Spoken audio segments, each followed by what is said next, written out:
Hi dear students, मैं उम्मीद करता हूँ आप सब खैर आफियत से होंगे एंड आपकी प्रिपरेशन भी बहुत ही बेहतर अंदाज में चल रही होगी।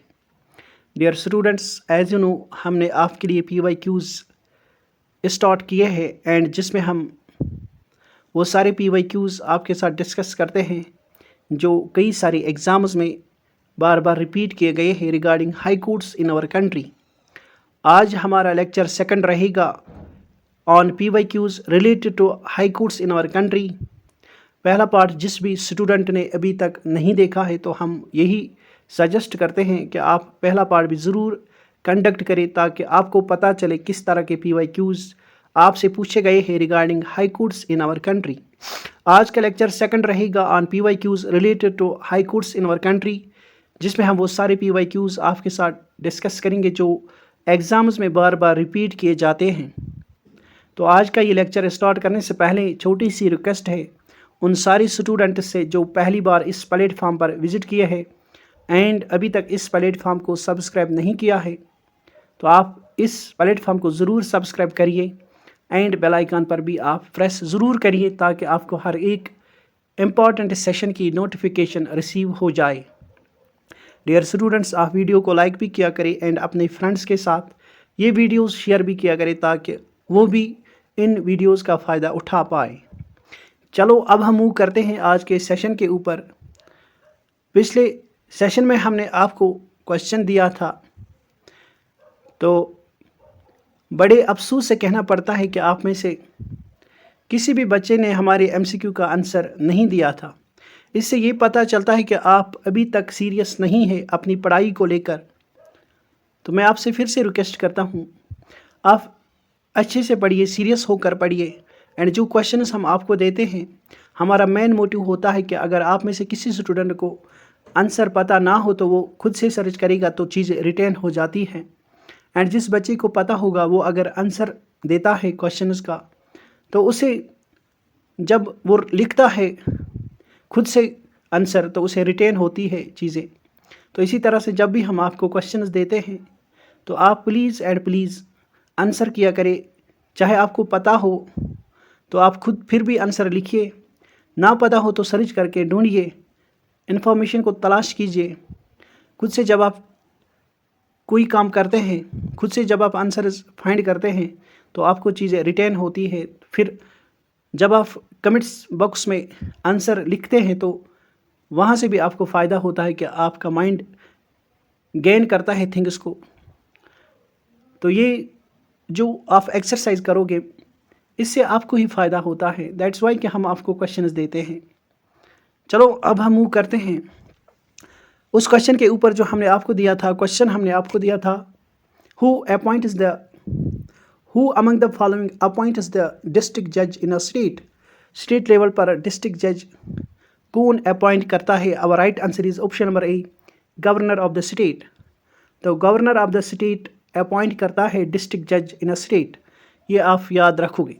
चलो अब हम मूव करते हैं सबऑर्डिनेट कोर्ट्स के ऊपर in our country. Subordinate courts के रिगार्डिंग कई सारे क्वेश्चंस बार बार रिपीट किए जाते हैं एंड जो लास्ट ईयर का जूनियर असिस्टेंट का एग्ज़ाम हुआ था उसमें भी सबऑर्डिनेट कोर्ट्स के रिगार्डिंग क्वेश्चंस पूछे गए थे।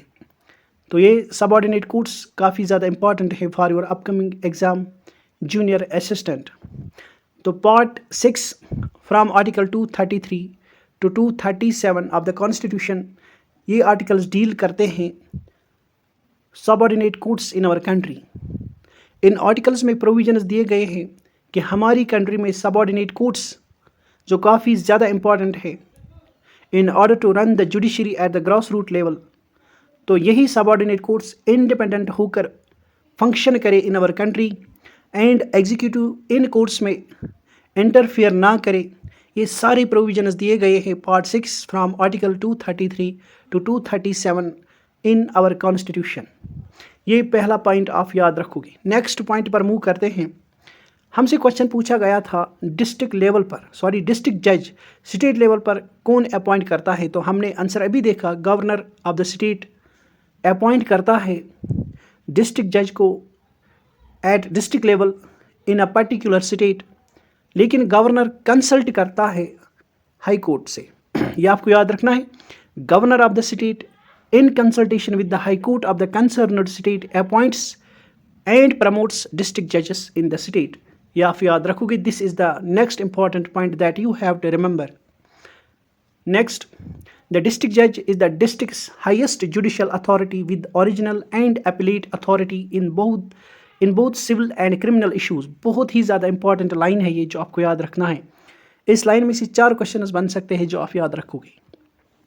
याद रखोगे, डिस्ट्रिक्ट जज जो होता है ये होता है highest judicial authority eight district level, and district जज के पास होती है original and appellate authority.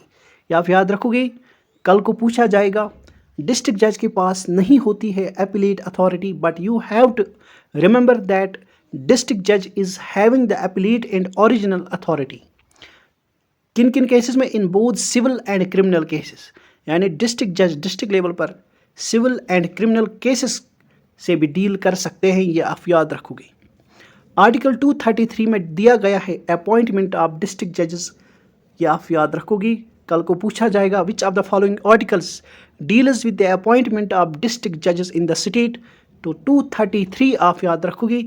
233 article deal करता है अपॉइंटमेंट ऑफ डिस्ट्रिक्ट जजेस in the state. Next question है, who can extend the jurisdiction of a high court. किसके पास अथॉरिटी है जो एक्सटेंड कर सकता है jurisdiction of a high court? क्या ये पार्लियामेंट ऑफ इंडिया है, क्या ये प्रेसिडेंट ऑफ इंडिया है, क्या ये सुप्रीम कोर्ट ऑफ इंडिया है, या क्या ये गवर्नर ऑफ द स्टेट है? तो our right answer is option number A, parliament of India. तो पार्लियामेंट ऑफ इंडिया एक्सटेंड कर सकता है jurisdiction of a high court, ये आप याद रखोगे. नेक्स्ट क्वेश्चन के ऊपर मूव करते हैं. नेक्स्ट क्वेश्चन है, who does not participate in the appointment of the high court जज. यहाँ पर क्वेश्चन काफ़ी ज़्यादा इंपॉर्टेंट है. यहाँ पर आपको बहुत सारे पॉइंट्स जानने को मिलेंगे regarding appointment of the high court जज. यहाँ पर हमसे क्वेश्चन पूछा गया है, कौन पार्टिसिपेट नहीं करता है in the appointment of the high court जज? गवर्नर ऑफ द स्टेट ये तो पार्टिसिपेट करता है, ये हमारा आंसर नहीं हो सकता. Chief minister of the state, ये अभी देखते हैं. ऑप्शन नंबर सी पर दिया गया है chief justice of the high court of the respective state, तो ये भी पार्टिसिपेट करता है, ये भी हमारा आंसर नहीं हो सकता. प्रेसिडेंट तो अपॉइंट ही करता है, तो ये भी हमारा आंसर नहीं हो सकता. Our right answer is option number C, chief minister of the state. याद रखोगे, जब भी हमें स्टेट लेवल पर हाई कोर्ट का जज अपॉइंट करना होता है तो ये पावर है प्रेसिडेंट के पास. प्रेसिडेंट ऑफ इंडिया अपॉइंट करता है हाई कोर्ट जजेस को, लेकिन याद रखोगे प्रेसिडेंट ऑफ इंडिया कंसल्ट करता है चीफ जस्टिस ऑफ इंडिया. एक नेक्स्ट, प्रेसिडेंट कंसल्ट करता है governor of concerned state, and president consult करता है chief justice of high court. ये आप याद रखोगे. फिर से मैं रिपीट कर रहा हूँ, जब भी हमें स्टेट लेवल पर हाई कोर्ट के जजेस को अपॉइंट करना होता है तो this is the power of president in consultation with chief justice of India, governor of the concerned state and chief justice of the concerned high court. इन तीनों की कंसल्टेशन के साथ प्रेसिडेंट अपॉइंट करता है जज ऑफ ए हाई कोर्ट. ये आप याद रखोगे, काफ़ी ज़्यादा इंपॉर्टेंट है. बट यहाँ पर अगर हमने हाई कोर्ट का चीफ जस्टिस अपॉइंट करना होता है तो ये भी प्रेसिडेंट के पास पावर है. प्रेसिडेंट ही अपॉइंट करता है chief justice of a high court, लेकिन प्रेसिडेंट यहाँ पर कंसल्टेशन करता है चीफ जस्टिस ऑफ इंडिया के साथ and governor of the concerned state. ये आप याद रखोगे. जब जज को अपॉइंट करना होता है तो प्रेसिडेंट कंसल्ट करता है chief justice of India, governor of the state and chief justice of the concerned high court. But when we have to appoint chief justice of a particular high court, then president of India consult करता है chief justice of India and governor of the concerned state. ये आप याद रखोगे, ये काफ़ी ज़्यादा important points है. Now let us move to next question. Which of the following statement is not true. कौन सा स्टेटमेंट ट्रू नहीं है, यानी जो स्टेटमेंट रॉन्ग होगा हमें वही हमारा आंसर है. The governor administers the high court judge. यहाँ पर कहा गया है कि governor administers the high court जज, यानी गवर्नर शपथ दिलाता है हाई कोर्ट के जजेस को। यानी जब भी हाई कोर्ट के जजेस ओथ लेते हैं तो वो लेते हैं इन फ्रंट ऑफ गवर्नर। अभी देखते हैं ऑप्शन बी पर दिया गया है, द जज of the high court submits his resignation letter to the chief justice of the same court. जब भी हाई कोर्ट के जज को रिजिग्नेशन लेटर देनी होती है तो वो chief justice of the same high court को देते हैं जहां पर वो काम करते हैं एज अ जज। वहीं पर जो चीफ जस्टिस होते हैं उस हाई कोर्ट के, तो गवर्नर अपना रिजिग्नेशन लेटर उसी को सबमिट करते हैं। ये भी देखते हैं, A person can remain a judge in the High Court up to the age of 62 years। यहाँ पर कहा गया है कि जो भी कोई हाई कोर्ट का जज होता है वो कंटिन्यू करता है एज अ जज of high court till the age of 62 years. ये भी देखते हैं, नो हाई कोर्ट जज has been impeached so far. अभी तक किसी भी हाई कोर्ट जज को इम्पीच नहीं किया गया है। Impeachment means the removal process of a high court जज। चलो अब हम पहले ऑप्शन के ऊपर मूव करते हैं, governor administers the high court जज। Yes, this is right statement, but ये हमारा आंसर नहीं हो सकता क्योंकि we have to choose the wrong. तो गवर्नर जो होता है उसी के सामने हाई कोर्ट जजेस अपना ओथ लेते हैं। ये सही है, तो ये हमारा आंसर नहीं हो सकता। ऑप्शन बी, द जज of the high court submits his resignation letter to the chief justice of the same high court. This is totally wrong, क्योंकि हमने पढ़ा है, हमें पता है हाई कोर्ट का जज रिजिग्नेशन लेटर देता है प्रेसिडेंट को। ये आप याद रखोगे, प्रेसिडेंट ऑफ इंडिया के पास हाई कोर्ट जज सबमिट करता है रिजिग्नेशन लेटर। ये आप याद रखोगे, तो ये भी हमारा आंसर नहीं है। हमारा आंसर ऑप्शन नंबर जो रॉन्ग है, हाँ हमारा आंसर ऑप्शन नंबर बी है, यही तो रॉन्ग है। चलो सी देखते हैं, A person can remain a judge in the High Court up to the age of 62 years. Yes, this is correct. ये भी हमारा आंसर नहीं है, हमारा आंसर बी है। अब मैं आपको एक्सप्लेन करता हूँ ये जो दिए गए हैं बाकी ऑप्शंस। नो हाई कोर्ट जज हैज़ बीन इम्पीच्ड सो फार। ये आप याद रखोगे, अभी तक कोई भी हाई कोर्ट जज इम्पीच नहीं किया गया है। ये आप याद रखोगे। इम्पीचमेंट क्या है? This is the removal process of high court and supreme court जजेस। ये आप याद रखोगे, जब भी हमने सुप्रीम कोर्ट में या हाई कोर्ट में कोई जज रिमूव करना होता है तो supreme court and high court के जजेस मिलाकर चीफ जस्टिस इम्पीच किए जाते हैं, यानी ये उनका रिमूवल प्रोसेस है। ये आप याद रखोगे। चलो अब हम मूव करते हैं नेक्स्ट इंपॉर्टेंट थिंग्स के ऊपर। इंपॉर्टेंट इंफॉर्मेशन आपको देते हैं regarding high court. A judge of the High Court can resign from his office by writing to the President। साफ साफ लिखा गया है, याद रखोगे कि हाई कोर्ट जज रिजाइन करता है from office by writing to the president, जो मैंने अभी आपसे कहा। The tenure of the high court जज इज नॉट फिक्स्ड। कल को पूछा जाएगा क्या हाई कोर्ट के जज का टेन्योर फिक्स्ड है, तो आप कहोगे नो। हाई कोर्ट का जो जज होता है उसका टेन्योर, यानी वो कितने पीरियड तक सर्व कर सकता है एज हाई कोर्ट जज, ये टेन्योर फिक्स नहीं किया गया है। क्या फिक्स किया गया है इन आवर कॉन्स्टिट्यूशन? हमारे कॉन्स्टिट्यूशन में बस इतना कहा गया है, हाई कोर्ट का जज होल्ड कर सकता है office till he attains the age of 62 years. ये आपको याद रखना है। हाई कोर्ट का जज कितने सालों तक सर्व कर सकता है एज हाई कोर्ट जज, ये मेंशन नहीं है, लेकिन ये मेंशन किया गया है कि हाई कोर्ट का जज रह सकता है in high court till he attains the age of 62 years. ये आपको याद रखना है। सुप्रीम कोर्ट के जज के रिगार्डिंग आप ये याद रखोगे, सुप्रीम कोर्ट का जज सर्व कर सकता है एज द जज of supreme court till he attains the age of 65 years. High court के जज के लिए अपर एज लिमिट है 62, बट सुप्रीम कोर्ट के जज के लिए अपर एज लिमिट है 65 ईयर्स। ये आप याद रखोगे। बाकी इनका टेन्योर फिक्स नहीं है कि ये कितने सालों तक सर्व कर सकते हैं, इसके रिगार्डिंग हमारे कॉन्स्टिट्यूशन में कोई भी मेंशन नहीं है। Next, the salaries of a high court जज। कैसे सैलरीज लेते हैं हाई कोर्ट जजेस? अंडर आर्टिकल 221 में लिखा गया है, जज of a high court is entitled to such allowances and rights as parliament may decide from time to time in terms of leave of absence and pension। याद रखोगे, काफ़ी ज़्यादा इंपॉर्टेंट पॉइंट है, देखो कल को कैसे फंसाया जाएगा। आर्टिकल 221 में लिखा गया है कि हाई कोर्ट जजेस कैसे अपनी सैलरी ले सकते हैं, एंड ये पावर दिया गया है पार्लियामेंट ऑफ इंडिया को, जो डिसाइड कर सकता है सैलरी ऑफ हाई कोर्ट जजेस from time to time. But here is a catch, देखो क्या कहा जाएगा कल को, एंड आप, मैं श्योरिटी के साथ कह सकता हूं, आप वहां पर कंफ्यूज जरूर हो जाओगे क्योंकि आप अभी अटेंटिवली सेशंस नहीं देखते हो।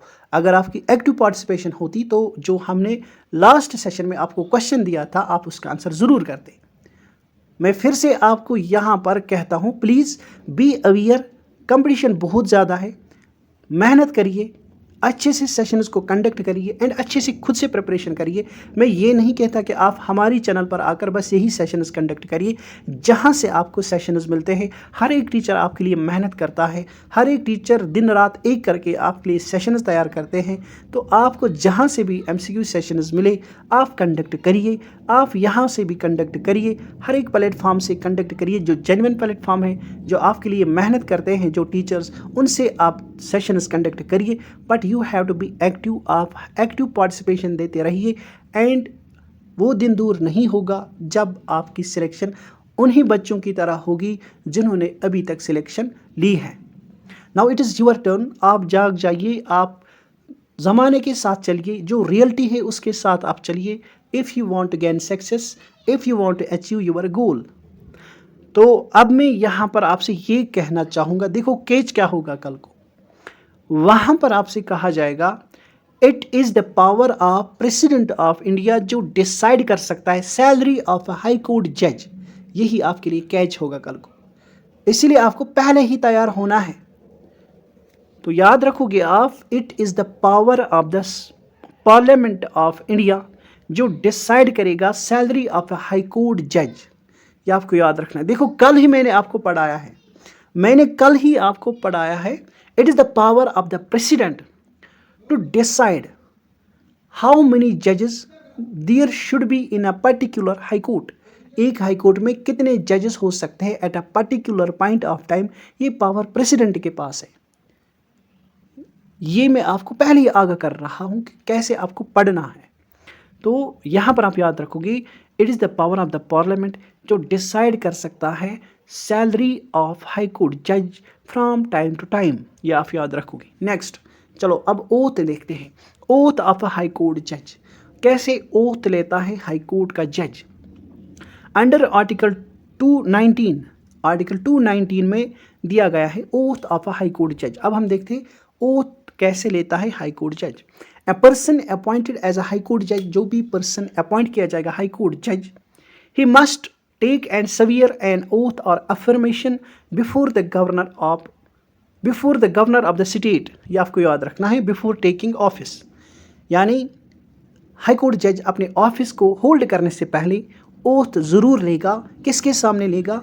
Governor of the concerned state, यानी जिस स्टेट का हाई कोर्ट होगा उस स्टेट के हाई कोर्ट का जो जज अपॉइंट होने वाला है, वो पर्सन ऑफिस होल्ड करने से पहले ओथ लेगा किसके सामने? Governor of the concerned state. ये आप याद रखोगे। एंड ये सारी बातें लिखी गई है आर्टिकल 219 इन आवर कॉन्स्टिट्यूशन। बहुत ही सिंपल है एंड मैं कोशिश करता हूँ आपको लेमन लैंग्वेज में हर एक पॉइंट अच्छे से समझाऊँ। आई होप ये सारे पॉइंट्स आपको अच्छे से अब याद रह गए होंगे। चलो अब हम मूव करते हैं नेक्स्ट क्वेश्चन के ऊपर। नेक्स्ट क्वेश्चन है द ट्रांसफर ऑफ जजेस from one high court to another high court में बी मेड बाय द।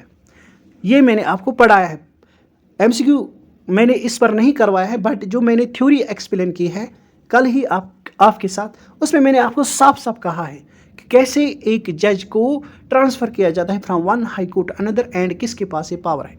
चलो अब मैं देखता हूँ कौन सा बच्चा इस क्वेश्चन का आंसर सही करेगा। जिस बच्चे का आंसर सही होगा, जिसने सही ऑप्शन पिक किया होगा इस क्वेश्चन का, वो मुझे सिंसियरली वो मुझे कहेगा, कमेंट करके वो मुझे कहेगा सर मैंने इस क्वेश्चन का आंसर सही किया था। तो आई विल अप्रिशिएट हिम और हर। चलो देखते हैं क्वेश्चन क्या है। द ट्रांसफर ऑफ जजेस from one high court to another high court में बी मेड बाय द। यानी एक हाई कोर्ट से दूसरे हाई कोर्ट में जब जजेस को ट्रांसफ़र करते हैं तो ये किसके पास ये अथॉरिटी है और पावर है। पहला ऑप्शन है president of India in consultation with the chief justice of that high court. ये पावर प्रेसिडेंट के पास है एंड प्रेसिडेंट जब हाई कोर्ट जज को ट्रांसफर करता है टू अनदर हाई कोर्ट, वो कंसल्ट करता है chief justice of that high court, chief justice of the concerned high court. ये chief justice of concerned high court के पास ये पावर है जो ट्रांसफर कर सकता है एक जज को from one high court to another. Governor of the concerned state in consultation with the chief justice of India. Option D है president of India after consultation with the chief justice of India. मैंने अभी कहा हर एक बच्चा जो इस question का सही आंसर करेगा वो मुझे सिंसियरली कहेगा कमेंट करके कि सर मैंने इस क्वेश्चन का सही आंसर किया है, तो ये क्वेश्चन मैं आपके लिए एज अ होमवर्क छोड़ रहा हूँ। ठीक है, अगर किसी दोस्त को इस क्वेश्चन का आंसर रॉन्ग होगा या इस क्वेश्चन का आंसर सही नहीं पता है तो वो पहला सेशन ज़रूर कंडक्ट करें। चलो अब हम मूव करते हैं नेक्स्ट क्वेश्चन के ऊपर। नेक्स्ट क्वेश्चन है who appoints the judicial officers of the subordinate judiciary other than the district जजेस। ये मैंने आपको पढ़ाया है। ये क्वेश्चन यहाँ पर आपसे पूछा गया है कौन अपॉइंट करता है judicial officers of subordinate judiciary other than district जजेस, यानी डिस्ट्रिक्ट जजेस को छोड़कर जो भी जुडिशियल ऑफिसर्स अपॉइंट होते हैं इन अ लोअर सबऑर्डिनेट कोर्ट्स और लोअर कोर्ट्स, वहाँ पर आपसे कहा गया है कि ये जुडिशियल ऑफिसर्स कौन अपॉइंट करता है सबऑर्डिनेट जुडिशरी के लिए, लेकिन डिस्ट्रिक्ट जजेस को छोड़कर। ऑप्शन नंबर ए पर दिया गया है यूनियन पब्लिक सर्विस कमीशन। क्या ये यूनियन पब्लिक सर्विस कमीशन यानी यूपीएससी है या स्टेट पब्लिक सर्विस कमीशन? ये स्टेट पब्लिक सर्विस कमीशन है जो अपॉइंट करता है judicial officers at the subordinate courts. Option C है governor in accordance with the rules made by him in consultation with the high court and state public service commission. Option D है governor in consultation with the high court exercising jurisdiction in relation to such state. Our right answer is option number C. याद रखोगे ये question काफ़ी बार repeat किया गया है regarding subordinate courts. District जज को छोड़कर जो भी सबऑर्डिनेट कोर्ट्स के लिए जुडिशियल ऑफिसर्स अपॉइंट होते हैं, ये होती है रेस्पॉन्सिबिलिटी, ये होती है authority of governor in consultation in accordance with the rules. उन रूल्स के अकॉर्डिंग गवर्नर अपॉइंट करता है judicial officers made by him, जो वही बनाता है, यानी वही गवर्नर ही रूल्स बनाता है एंड उन्हीं रूल्स के अकॉर्डिंग गवर्नर अपॉइंट करता है judicial officers for a lower judiciary in consultation with the high court. High court को कंसल्ट करके of that state and state public service commission, and उस state में जो स्टेट पब्लिक सर्विस कमीशन है उसको consult करके। याद रखोगे गवर्नर ही अपॉइंट करता है जुडिशियल ऑफिसर्स को for subordinate judiciary in consultation with high court of that state and in consultation with state public service commission of that concerned state. ये आप याद रखोगे। चलो अब हम मूव करते हैं नेक्स्ट क्वेश्चन के ऊपर। विच of the following is or true regarding tenure and removal of judges of high court। ये दोनों पॉइंट्स मैंने अभी आपके साथ डिस्कस किया। आई होप कि आप सारे स्टूडेंट्स इस क्वेश्चन का सही से आंसर करोगे। चलो अब हम रीड आउट करते हैं ऑप्शंस। हमसे क्वेश्चन पूछा गया है, क्या क्वेश्चन पूछा गया है कि जो टेन्योर है हाई कोर्ट जजेस का एंड रिमूवल प्रोसेस है हाई कोर्ट जजेस का, इसके रिगार्डिंग क्या सही है। हाई कोर्ट जजेस hold office until he attains the age of 62 years. चिल्ला कर मैंने यही आपको अभी समझाया कि हाई कोर्ट जज तब तक ऑफिस होल्ड कर सकता है जब तक ना उसकी एज 62 ईयर्स होगी। टेन्योर के रिगार्डिंग कोई भी बात नहीं लिखी गई है इन आवर कॉन्स्टिट्यूशन, बट इतना लिखा गया है हाई कोर्ट जज कंटिन्यू करेगा एज अ जज ऑफ अ हाई कोर्ट तब तक जब तक ना वो 62 ईयर्स एज में होगा। Next, the process of removal of judge of high court is same as that of supreme court judges। यहाँ पर लिखा गया है कि जैसे हम सुप्रीम कोर्ट जजेस को रिमूव करते हैं फ्रॉम देयर ऑफिस, ऐसे ही हम हाई कोर्ट जज को भी रिमूव करते हैं। क्या ये सही है? यस, ये भी सही है। रिमूवल प्रोसेस सेम है हाई कोर्ट जजेस का भी एंड सुप्रीम कोर्ट जजेस का भी। तो our right answer is option number C, both 1 and 2। या फिर याद रखो।